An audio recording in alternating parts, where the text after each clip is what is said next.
भक्तों, इस दुनिया में भाई भाई का दुश्मन क्यों बन जाता है? धोखा करके भाई की संपत्ति क्यों हड़प लेता है? आइए इस प्रवचन के माध्यम से समझते हैं। एक बार की बात है, एक तालाब के किनारे एक पेड़ में कौवा और कौवी रहा करते थे।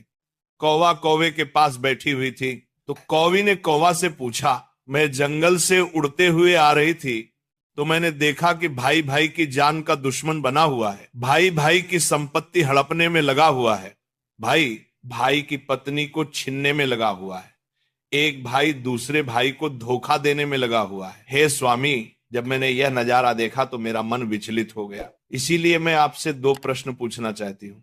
यदि आप मेरे प्रश्नों का उत्तर देकर मेरे मन को संतुष्ट कर दें तो आपकी बड़ी कृपा होगी। फिर कौवा कौवी से कहता है, हे प्रिय, ठीक है, तुम अपने दोनों प्रश्न बताओ, मैं तुम्हें तुम्हारे दोनों प्रश्नों के उत्तर देकर तुम्हारे मन को संतुष्ट करने का पूरा प्रयास करूंगा।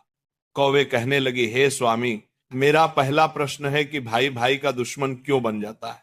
मेरा दूसरा प्रश्न है, भाई का हिस्सा हड़पने वाले व्यक्ति को कौन सी सजा मिलती है। फिर कौवा कहता है, हे प्रिय, तुम्हारे दोनों ही प्रश्न बहुत ही महत्वपूर्ण है। जो भी इन प्रश्नों से प्राप्त ज्ञान को अपने जीवन में उतारेगा वो कभी भी अपने भाई का दुश्मन नहीं बनेगा, वो अपने भाई का हिस्सा कभी भी नहीं लेगा, वो अपने भाई की पत्नी को कभी छीनने की कोशिश नहीं करेगा। कौवा कहता है, मैं तुम्हें तुम्हारे दोनों प्रश्नों के उत्तर देने से पहले एक छोटी सी कहानी सुनाता हूं। इस कहानी को बहुत ही ध्यान से सुनना।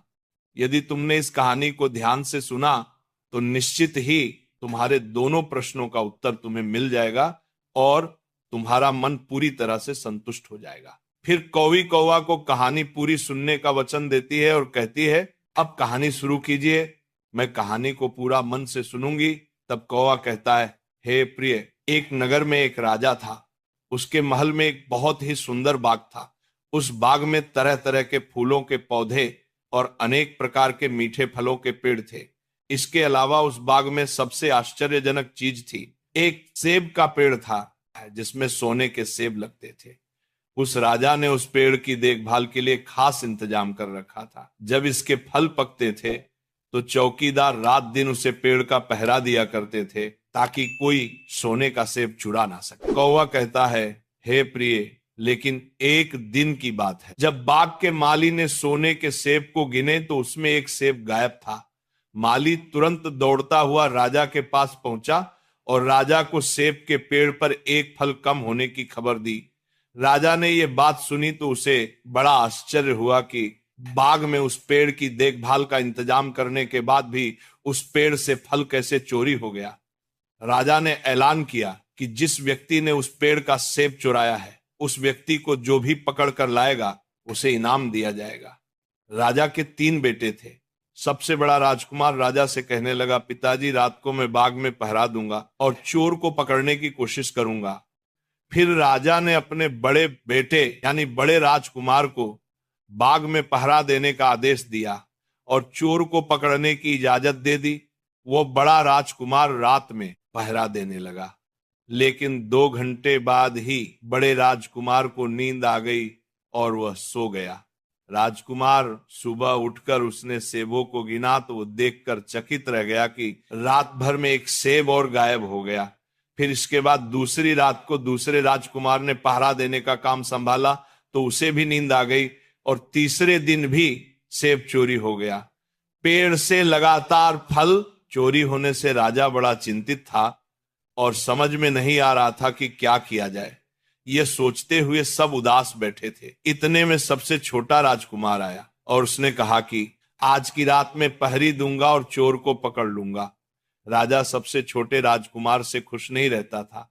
वे छोटे राजकुमार को हमेशा मूर्ख समझता था और फिर जब छोटा राजकुमार राजा से कहता है कि आज रात को मैं पहरी दूंगा और चोर को पकड़ कर लाऊंगा, तो राजा उसे डांटते हुए कहता है कि तुम क्या समझते हो, क्या तुम्हें इसमें सफलता मिलेगी? बड़े राजकुमार इस काम में असफल हो चुके हैं, तुम अपना काम करो, तुम्हारे बस की बात नहीं है। लेकिन छोटा राजकुमार नहीं माना। उसने राजा से प्रार्थना की और बोला, मुझे एक मौका दिया जाए। अंत में राजा राजी हो गया। फिर सबसे छोटा राजकुमार रात में पहरा देने लगा। उसने तय किया कि वो किसी भी हालात में नहीं सोएगा। और चोर को जरूर पकड़ेगा। वही जब आधी रात हुई और रात के 12 बजे का समय हुआ तो राजकुमार ने देखा कि एक सुंदर सोने की चिड़िया कहीं से उड़ती हुई आई और सेब के पेड़ पर बैठ गई। फिर उसने देखते देखते सोने का एक सेब तोड़कर अपनी चोंच में पकड़ लिया। छोटा राजकुमार जाग रहा था। राजकुमार ने फौरन निशाना साधा और तीर चला दिया, लेकिन तीर चिड़िया को नहीं लगा और वो पंख फड़फड़ा कर उड़ गई। राजकुमार का तीर उस चिड़िया के पंख पर लगा और एक सोने का पंख टूटकर जमीन पर आ गिरा। फिर दूसरे दिन सुबह राजकुमार ने राजा को सारी बात बता दी और वो सोने का पंख राजा के सामने रख दिया। पंख इतना सुंदर और इतना कीमती था कि राजा उसे देखता ही दंग रह गया। राजा ने कहा, अगर उस चिड़िया का एक पंख इतना सुंदर है तो चिड़िया कितनी सुंदर होगी। मैं चाहता हूं कि उस चिड़िया को पकड़ कर लाओ। फिर सबसे पहले बड़ा राजकुमार इस काम के लिए रवाना हुआ और चलते चलते एक जंगल में पहुंचा। वहां उसने एक लोमड़ी को एक पेड़ के नीचे आराम करते देखा। फिर राजकुमार ने शिकार के लिए मौका देखकर तीर अपने धनुष पर चढ़ा लिया। वह तीर छोड़ने ही वाला था कि लोमड़ी ने चिल्लाकर कहा, राजकुमार मुझे मत मारो। मुझे पता है कि तुम सोने की चिड़िया की खोज में निकले हो। तुम मेरी राय मानो तो तुम्हारा काम जल्दी पूरा हो जाएगा। तुम इसी रास्ते से सीधे चले जाओ। शाम होने पर तुम एक गांव में पहुंचोगे। वहां तुम्हें आमने सामने 2 सराय मिलेंगे। वही एक सराय खूब सजी सजाई और दूसरी सराय बहुत ही भद्दी दिखाई देगी। तुम एक कम करना, जो सराय बहुत सजी सजाई दिखाई दे, सुंदर सी दिखाई दे, तुम उसके अंदर मत जाना। यदि तुम ऐसा करोगे तो तुम्हारा काम बहुत ही आसानी से हो जाएगा। वह लोमड़ी की बात सुनकर बड़े राजकुमार को हंसी आ गई और उसने चिल्लाकर कहा, भाग जा यहां से, मुझे तेरी सलाह की जरूरत नहीं है। और ऐसा कहकर बड़े राजकुमार ने लोमड़ी पर तीर छोड़ दिया, लेकिन लोमड़ी बहुत चालक थी, वो बचकर भाग गई। बड़ा राजकुमार आगे चला गया। शाम को जब एक गांव में पहुंचा तो उसने देखा कि सड़क के किनारे सचमुच में 2 सराय थी। उसमें से एक सराय सजी सजाई थी और उसके अंदर से लोगों के नाचने गाने की आवाज आ रही थी। वही दूसरी सराय बहुत भद्दी थी और वहां अंधेरा था। राजकुमार ने लोमड़ी की बात पर गौर नहीं किया और राजकुमार सजी सजाए सराय में ठहर गया। थोड़ी देर में वह भूल गया कि वह असल में सोने की चिड़िया की खोज में निकला था, क्योंकि जो सजी सजाई सराय के अंदर जो भी व्यक्ति जाता था वो अपने जिस काम के लिए आता था उस काम को भूल जाता था। इसीलिए राजकुमार भी उस चिड़िया के बारे में भूल गया। जब काफी समय बीत गया और बड़ा राजकुमार नहीं लौटा तो दूसरे नंबर का राजकुमार सोने की चिड़िया की खोज में चल पड़ा। वो भी उसी तरह चलते चलते जंगल में पहुंच तो वही लोमड़ी उसे भी मिली और फिर उसे लोमड़ी ने राजकुमार को भी वही बात बताई जो बड़े राजकुमार को बताई थी। मगर मंझले राजकुमार ने भी उस लोमड़ी की बात पर कोई ध्यान नहीं दिया। जब शाम को वह उस गांव में पहुंचा तो बड़े राजकुमार की तरह सजी सजाई सराय में ठहर गया और वहां के नाच गाने के रंग में मस्त होकर वो भी अपना काम भूल गया। यहां तक कि उसे घर लौटने की भी सुध नहीं रही। अंत में सबसे छोटे राजकुमार ने राजा से कहा कि मैं सोने की चिड़िया की खोज में जाऊंगा। तो राजा को विश्वास नहीं हुआ और वो कहने लगा, जब बड़े दोनों राजकुमार इस काम में सफल नहीं हुए तो तुझे सफलता कैसे मिल सकेगी। लेकिन छोटे राजकुमार ने जिद की और उसके जिद करने पर राजा ने अपने छोटे राजकुमार को इजाजत दे दी। वो छोटा राजकुमार तैयार होकर सोने की चिड़िया की खोज में निकल गया। वो भी चलते चलते जंगल में पहुंच गया। उसे भी लोमड़ी मिली। राजकुमार ने लोमड़ी की बात को ध्यान से सुना तो लोमड़ी से कहा, ठीक है, तुम जैसा कहती हो मैं वैसा ही करूंगा। राजकुमार लोमड़ी से कहता है, अब तुम जाओ, मैं तुम्हें नहीं मारूंगा। छोटे राजकुमार की बात सुन करके वह लोमड़ी खुश होकर बोली, तुम सबसे अच्छे राजकुमार मालूम पड़ते हो। तुमने मेरी बात का मजाक नहीं बनाया और मुझ पर तीर नहीं चलाया। मैं तुमसे बहुत खुश हूं और मैं तुम्हारी मदद करूंगी। तुम एक काम करो, आओ तुम मेरी पूंछ पर बैठ जाओ। मैं तुम्हें उस सराय तक पहुंचा देता हूं जिस सराय में तुम्हें रुकना है और वहां से तुम्हारा काम बहुत ही आसान हो जाएगा। वही देखते देखते उस लोमड़ी की पूंछ निर्भय काफी बड़ी हो गई और राजकुमार उस पर बैठ गया। उसके बैठते ही लोमड़ी हवा में उड़ने लगी। और थोड़ी ही देर में मैदानों और पहाड़ों को पार करके उस गांव में जा पहुंची। वही राजकुमार ने उस लोमड़ी की सलाह को मानकर छोटी और पुरानी सराय में ही अपना डेरा डाल दिया। वह सजी सजाई सराय में नहीं गया और उस दूसरी सजी सजाई सराय से काफी दूर रहा। फिर दूसरे दिन सुबह उठ करके जब वो आगे बढ़ा तो कुछ दूर चलने पर उसे वो लोमड़ी फिर से रास्ते में मिल गई। लोमड़ी ने उससे कहा, अब मैं तुम्हें बताती हूं कि आगे तुम्हें क्या करना है। लोमड़ी ने कहा, तुम सीधे चलो, आगे चलने पर तुम्हें एक बहुत बड़ा किला मिलेगा जिस पर सिपाही पहरा देते होगे। तुम सिपाहियों से डरना नहीं और सीधे अंदर चले जाना, क्योंकि उस समय वो सिपाही सो रहे होंगे और तुम बेधड़क होकर किले में घुसते जाना और उनके कमरों को पार करते हुए उस जगह पर पहुंच जाना जहां लकड़ी के एक मामूली पिंजरे में सोने की चिड़िया बंद होगी, और वहां पर पहुंच करके तुम चिड़िया को पिंजरे सहित उठाकर किले से बाहर ले आना। लेकिन एक बात याद रखना, चिड़िया के पिंजरे के पास ही एक बहुत सुंदर सोने का पिंजरा भी तुम्हें दिखाई देगा। तुम भूल कर भी उसे सोने की चिड़िया को सोने के पिंजरे में मत रखना। तुम उसमें रखने की कोशिश करोगे तो बाद में पछताओगे। और फिर ऐसा कहकर लोमड़ी ने राजकुमार को फिर से अपनी पूंछ पर बिठाया और थोड़ी ही देर में उस किले के पास पहुंचा दिया।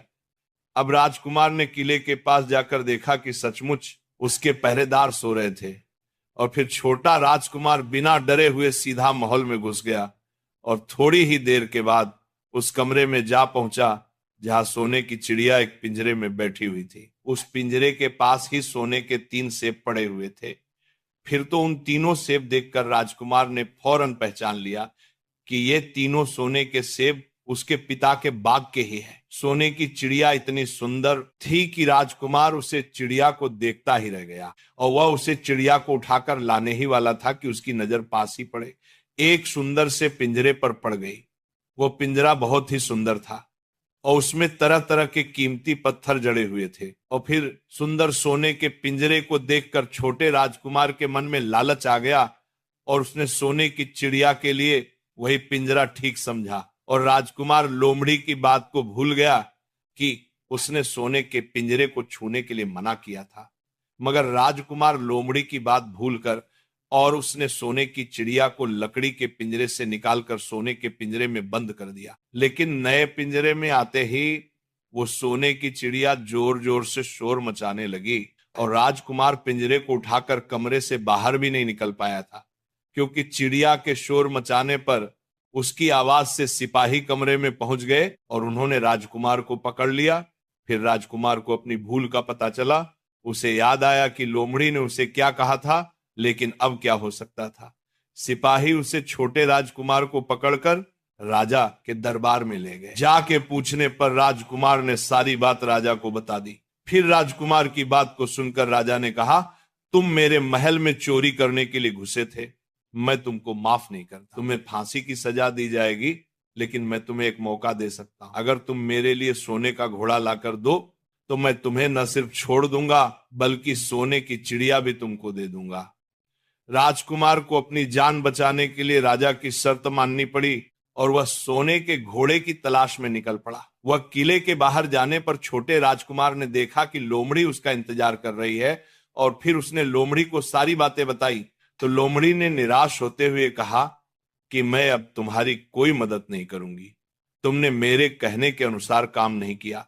मैंने जिस तरह से कहा था, अगर तुम उस तरह से काम करते तो मुसीबत में नहीं फंसते और सोने की चिड़िया भी तुम्हारे हाथ में होती। वो राजकुमार बोला, मुझे माफ कर दो, मुझसे गलती हो गई। मेरा काम तुम्हारी सहायता के बिना नहीं चलेगा। मुझे राजा ने सोने का घोड़ा लाने के लिए कहा है, वरना वह मुझे फांसी पर चढ़ा देगा। वह राजकुमार की बात को सुनकर लोमड़ी ने कहा, खैर मैं तुम्हें माफ करती हूं, अब तुम ऐसा करो, मेरी पूंछ पर बैठ जाओ। फिर लोमड़ी कहने लगी, चले चलो, कुछ दूर जाने पर तुम्हें एक दूसरा किला मिलेगा। इस किले की घुड़साल में तुम्हें सोने का घोड़ा बंधा हुआ मिलेगा। महल के नौकर चाकर सब सो रहे होंगे। तुम चुपचाप जाना और घोड़े को खोल